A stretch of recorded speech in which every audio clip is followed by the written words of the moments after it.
Hello students, आज हम लोग 13वां चैप्टर सांख्यिकी पढ़ेंगे।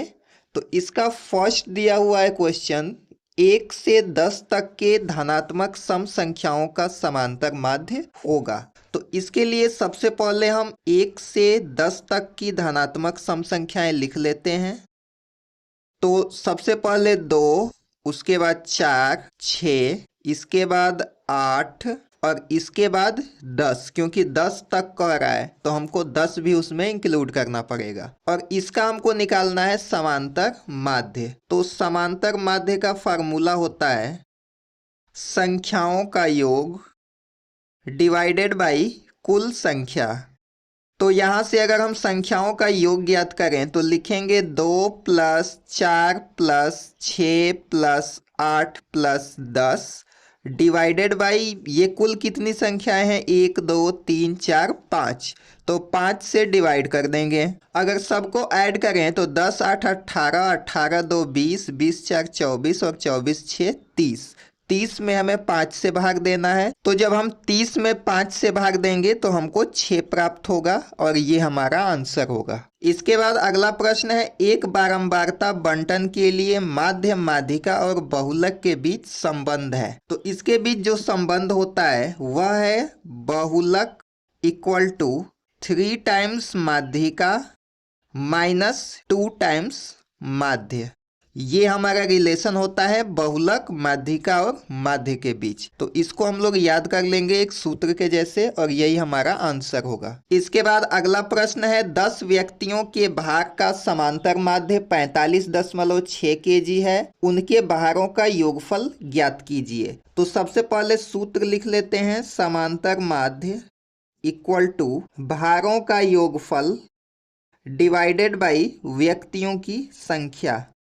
तो समांतर माध्य दिया हुआ है 45.6, तो इसको लिखेंगे 45.6 = भारों का योगफल हमको नहीं पता है तो इसको ऐसे ही लिख लेंगे, डिवाइडेड बाई व्यक्तियों की संख्या यहाँ पे लिखा है 10 व्यक्ति, तो डिवाइडेड बाई लिखेंगे 10। अगर इसको और सॉल्व करें तो 10 का अगर हम 45.6 में मल्टीप्लाई करें तो हमको मिलेगा 456, क्योंकि दशमलव यहाँ से हट जाएगा। तो भारों का योगफल हो जाएगा 456। तो यहाँ से लिखेंगे भारों का योगफल = 456। ये आंसर हो जाएगा। इसके बाद अगला प्रश्न है, आंकड़ों 3 4 6 तथा x का माध्य 5 है, तब x का मान ज्ञात कीजिए। तो सबसे पहले फिर से यहाँ पे हम माध्य का सूत्र लिख लेते हैं। तो इसका सूत्र होता है संख्याओं का योग डिवाइडेड बाई कुल संख्या। अब यहाँ पे देख सकते हैं कि माध्य 5 दिया हुआ है, तो यहाँ पे माध्य के जगह पे हम लिखेंगे 5 = संख्याओं का योग। सबको हम ऐड कर देंगे तो 3 + 4 + 6 और x भी है तो इसमें हम x को ऐड करेंगे, डिवाइडेड बाई 1 2 3 4। अब इसको अगर हम और सॉल्व करें तो 4 का 5 में मल्टीप्लाई होगा तो 20 मिलेगा और 6 4 10 और 10 3 13, तो इसको लिखेंगे 13 + x। अब इसको हम क्या करते हैं, 13 को लेफ्ट हैंड साइड लेके आते हैं तो 20 में से माइनस हो जाएगा तो x = बचेगा 20 - 13 और यहाँ से हम लिख सकते हैं x = 7। तो ये हमारा आंसर हो जाएगा। अगला प्रश्न है कि निम्नलिखित बारंबारता बंटन सारणी से आंकड़ों का समांतर माध्य 21.5 हो तो k का मान ज्ञात कीजिए। यहाँ पे k दिया हुआ है, इसी का मान हमको ज्ञात करना है। तो सबसे पहले इसको हम लोग ऐसे सारणी में बना लेंगे। ये x का जो मान है 5 15 25 35 45, उसको हम लोग लिख लेंगे।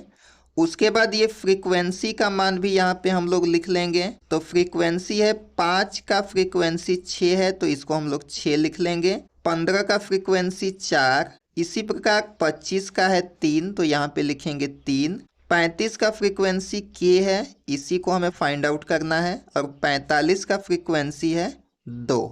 इसके बाद यहाँ पे हम लोग fx ज्ञात करते हैं, मतलब कि इस x का इस f में मल्टीप्लाई करते हैं। तो यहाँ पे 5 का हम लोग 6 में मल्टीप्लाई करेंगे तो 5 × 6 = हमको मिलेगा 30 15 का 4 में मल्टीप्लाई करेंगे तो हमको मिलेगा 60। अब 25 का 3 में हम जब मल्टीप्लाई करेंगे तो हमको मिलेगा 75। और 35 का हम के में मल्टीप्लाई करेंगे तो हमको मिलेगा 35 के। इसके बाद 45 का 2 में हम लोग मल्टीप्लाई करेंगे तो हमको 90 मिलेगा। अब इसके बाद हम क्या करते हैं कि यहाँ पे योग निकालते हैं। अब ये जितने भी हमारी फ्रीक्वेंसियां हैं सबको हम ऐड करेंगे और उसको लिखेंगे सिग्मा एफ। सिग्मा मतलब सबको जोड़ना है और एफ मतलब एफ के सभी फ्रीक्वेंसी को जोड़ा गया है। तो सिग्मा एफ होगा 6 4 10, 10 3 13, 13 और 2 15। 15 में के ऐड करेंगे तो हमको मिलेगा 15 प्लस के। इसके बाद हम इसको भी जोड़ लेंगे तो इसको लिखेंगे सिग्मा। सिग्मा मतलब एडिशन हो रहा है और एफ एक्स मतलब कि एफ एक्स को हम लोग जोड़ रहे हैं। तो 30, 60, 75 और 90 को हम ऐड करेंगे तो हमको मिलेगा 255। हमने पहले ही ऐड कर लिया है, आप लोग इसको कॉपी पे ऐड कर लेंगे। और ये 35 के है तो इसमें लिखेंगे प्लस 35 के। अब सारी का काम कंप्लीट हो चुका है। अब हमें यहाँ पे कैलकुलेशंस करने हैं। अब हम जानते हैं कि आंकड़ों का माध्य जिसको एक्स बार कहते हैं इक्वल टू होता है sigma F X divided by sigma F. मतलब कि ये जो हमारा सिग्मा एफ एक्स आया है इसमें हमें इससे डिवाइड करना होता है। अब x का मान यहाँ सवाल में दिया हुआ है 21.5, तो इसके जगह पे हम लिखेंगे 21.5 equal to sigma F X. इसका मान यहाँ से लिखेंगे 255 प्लस 35 के डिवाइडेड बाई सिग्मा एफ का मान है 15 प्लस के, तो इसको लिखेंगे 15 प्लस के। और इसको हम लोग सॉल्व कर लेंगे। इसका यहाँ पे क्रॉस मल्टीप्लाई करेंगे तो 21.5 का जब हम लोग 15 में मल्टीप्लाई करेंगे तो हमको मिलेगा 322.5 प्लस 21.5 का के में मल्टीप्लाई करेंगे तो मिलेगा 21.5 के इक्वल टू ये चीज यहाँ पे लिख लेंगे 255 प्लस 35 के। अब हम लोग कांस्टेंट को एक तरफ और के वाले को एक तरफ करते हैं तो यहाँ पे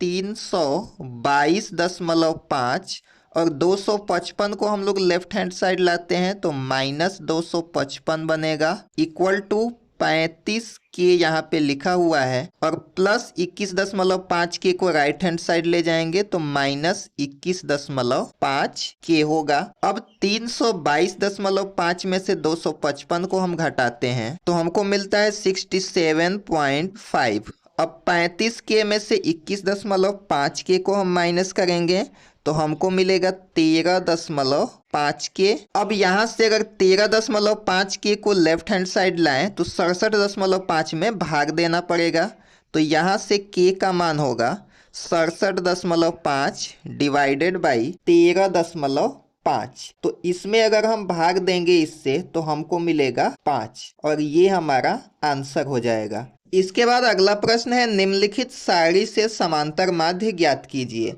यहाँ पे प्राप्तांक और छात्रों की संख्या दिया हुआ है, जैसे कि ये 5 से कम, 10 से कम, 15 से कम, ऐसे ही ये दिया हुआ है 40 से कम। तो जब भी ऐसा आपको कहीं दिखे जहाँ पे लिखा हुआ हो किसी नंबर से कम तो उसके लिए इसको पहले वर्ग अंतराल में लिखेंगे। जैसे कि 5 से कम है तो लिखेंगे 0 से 5, 10 से कम है तो इसको लिखेंगे 5 से 10। तो इस प्रकार से हम यहाँ पे सारणी बना ले रहे हैं, उसके बाद आपको दिखाते हैं। तो यहाँ पे हमने सारणी बना लिया है और उसको वर्ग अंतराल जैसे कि हमने आपको बताया 0 से 5, 5 से 10, 10 से 15, 15 से 20, ऐसे ही इसको लास्ट तक 35 से 40 तक, क्योंकि यहाँ पे 40 तक दिया हुआ है तो इसको 40 तक लिख लेंगे और एक और यहाँ पे कॉलम बनाएंगे जहाँ पे योग लिखेंगे। इसके बाद यहाँ पे हमको मध्यमान निकालना होता है तो मध्यमान के लिए ये दोनों संख्याओं को जोड़ करके उसका आधा कर देते हैं। तो यहाँ से अगर हम 0 प्लस 5 डिवाइडेड बाई 2 करें तो हमको मिलेगा 2.5। उसी प्रकार 5 में 10 जोड़ के 2 से भाग दें तो लिखेंगे 5 प्लस 10 डिवाइडेड बाई 2। तो 15 में 2 से डिवाइड करेंगे तो मिलेगा हमको 7.5। तो इसी प्रकार हम सबका मध्यमान निकाल लेते हैं। तो हमने सबको यहाँ पे नोट डाउन कर लिया है। इसके बाद हमको बारंबारता लिखना है। तो जब भी कभी ऐसे दिया हुआ हो 5 से कम, 10 से कम, 15 से कम, तो इसलिए हम बारंबारता को जब भी लिखेंगे तो पहले बारंबारता को ऐसे ही एज इट इज लिख लेंगे 3।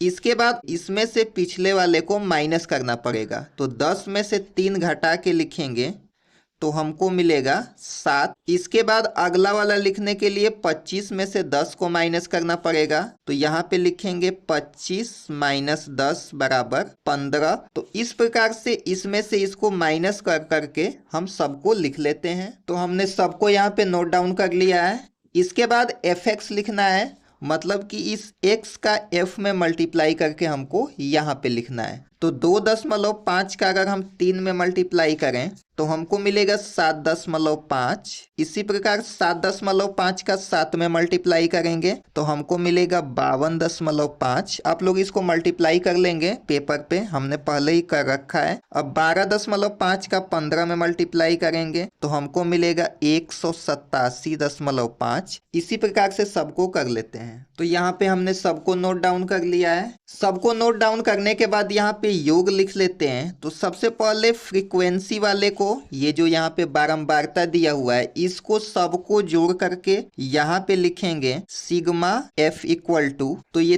3, 7, 15, 24, 16, 8, 5 और 2 को ऐड करने पे हमको मिलता है 80। इसके बाद एफ एक्स जो लिखा हुआ है 7.5, 52.5, इस सबको यहाँ पे ऐड करके हम लिखेंगे सिग्मा एफ एक्स। तो इन सबको हम ऐड करेंगे तो हमको मिलेगा 1485। अब इसका माध्य हम लोग यहाँ पे ज्ञात कर लेते हैं क्योंकि नीचे स्पेस नहीं है। x bar equal to sigma F X divided by sigma F. तो x bar equal to sigma F X आया है 1485, तो इसको लिखेंगे 1485 डिवाइडेड बाई 80। तो आप 1485 में 80 का जब भाग देंगे तो आपको मिलेगा 18.56 और यही हमारा आंसर हो जाएगा।